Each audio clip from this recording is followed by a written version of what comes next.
Good morning. This is Justin Bush here with RSS 14 News. Today, we're looking back at an important part of U.S. history, World War I. Why, you might ask? Today marks 93 years since the Treaty of Versailles was signed. For more on the Treaty of Versailles, we're seeing Vivian Davis. Vivian? Thank you, Justin. The Paris Peace Conference ended today with Germany signing the Treaty of Versailles. The peace conference was held at the Palace of Versailles. President Woodrow Wilson was present at this conference representing the United States. Also present at this conference was George Clemenceau, representing France, and David Lloyd George, representing Great Britain.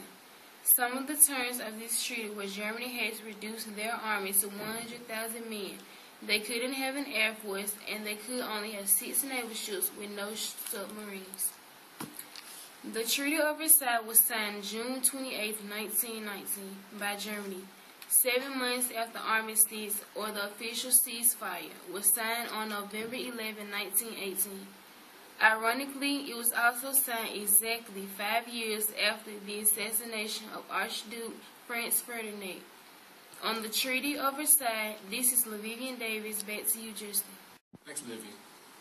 Before peace talks even started, death be immediate cause and entry to the war. Why did the U.S. enter the war? What were the causes? For more on that, it's to Dylan Jackson. Dylan? Thank you, Justin. Today, after many months of pressure from the U.S. people, President Woodrow Wilson has finally decided to enter the First World War.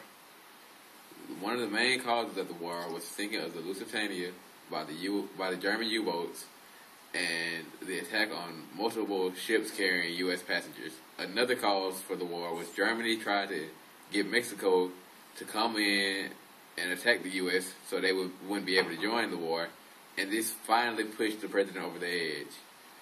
Not only did Germany break the Sussex Pledge by attacking the U.S. citizens, by attacking the boats, he also showed a disrespect for the country and all of its people.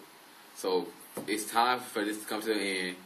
The U.S. is about to enter the war with the allied powers of Great Britain, France, and Russia, and they will come and defeat Germany, the Ottoman Empire, and Austria-Hungary. At the home front, the U.S. began mobilizing for the war. Before the U.S. Army went overseas to join the war, we had to build a military force.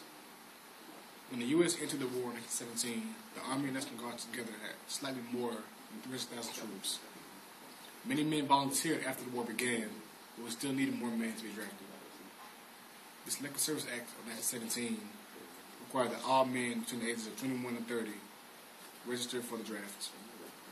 After growing the military and began organizing the industry, many businesses started to build war materials and stock up food for the war.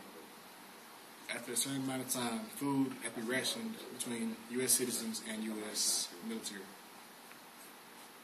In the home front, many people began arising their nationalism for the U.S. And many people began to wonder what was going on overseas, stuff like that. African Americans also took part in the war until they were shipped back. Most of them stayed up north in New York and around that area. As men returned home from war, most of them had to move and lose their jobs because many white men had to obtain jobs. The U.S. home front played a large role in the war. From RSS Studios, it's Justin Bush, Dylan Jackson, and Vivian Davis. Thank you.